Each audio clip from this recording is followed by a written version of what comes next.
Hey, I'm Greg Moran of the Founders Journey newsletter. This is Founders Journey Insights, um, produced specifically for our subscribers to the newsletter. Glad to have you join us this week. We're welcoming a couple hundred new subscribers, so a lot of new people out there today, and certainly appreciate the confidence and subscribing and being a part of our community of startup founders and leaders. So this week in the newsletter, we're actually talking about step 2 of the deep startup strategy process. And last week we talked about defining the problem as sort of the first step and going really deep on the problem. And this week we're talking about establishing the narrowest possible market that you can go own. When you think about the way that most founders, have heard this, I think everybody has had the term TAM, total addressable market, probably beat into their head over time.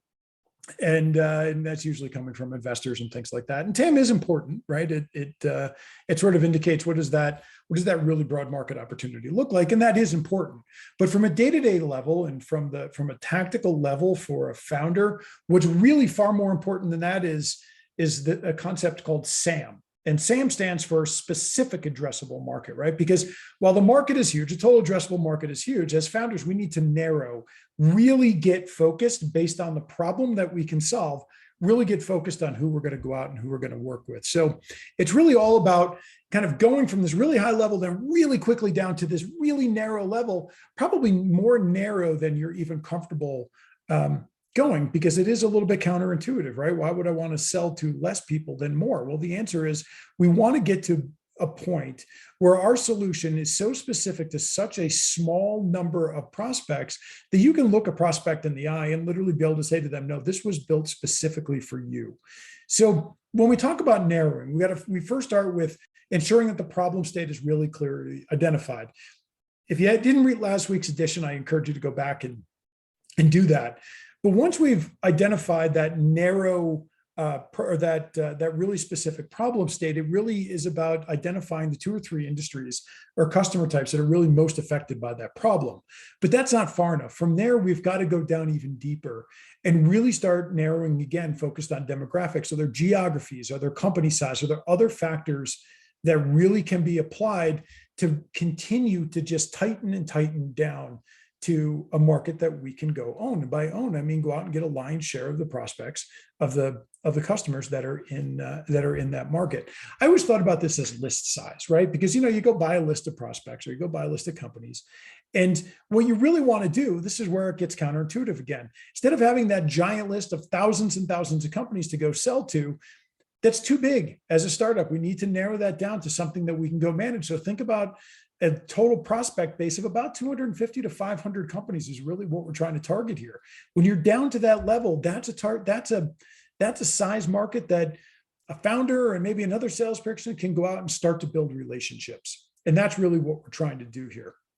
So it really is about bringing it down to that narrow level. So let me give you an example of something that happened to me. And I was on the receiving end of this. I did not do this well, but had a company, my last company, when we first started, we were in the reference checking business, and we defined it. We were basically producing technology that automated the reference checking process as part of hiring.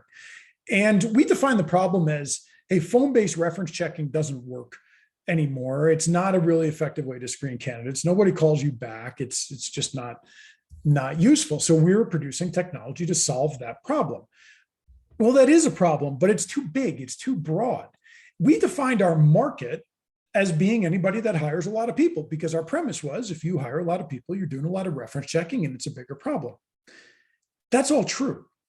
But we were a startup and we needed to be able to go sell to a specific target set, right? A narrow target set. So along comes a competitor.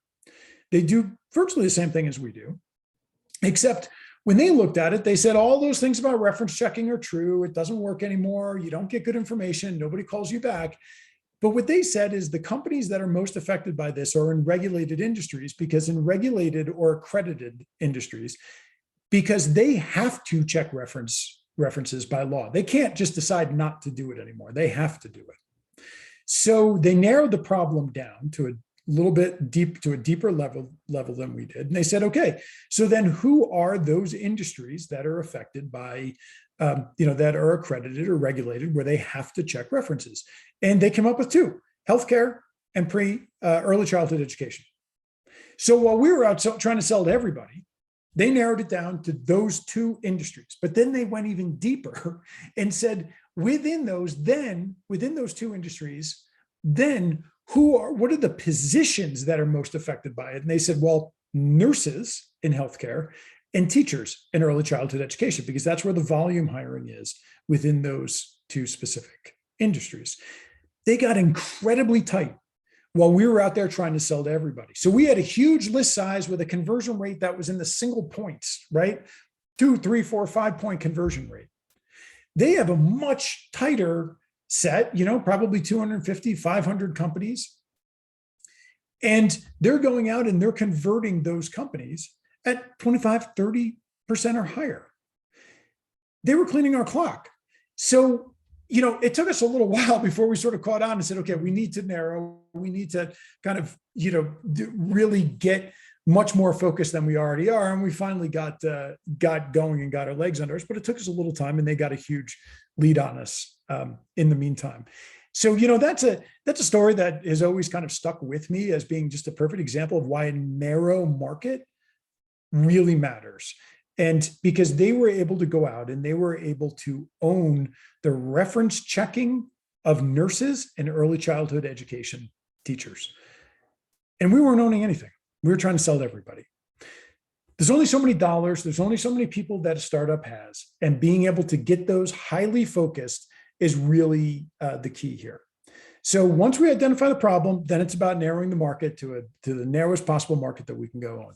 Next week, we'll talk about step number 3, which is then accelerating and expanding beyond that narrow base to start to look at who else shares that same problem set. Thanks again for joining. If you're not a subscriber to the Founders Journey podcast, really encourage you to take a second. Go ahead and subscribe, because each week we feature founders telling their own stories and their coaching and actionable tips for other founders. I think you really enjoy it. So thanks again for being a subscriber to the Founders Journey newsletter. Thanks for joining us this week on Founders Journey Insights. I'm Greg Moran. As always, if you've got thoughts, you've got questions, you've got comments, just respond to the newsletter, and love to chat with you. Thanks.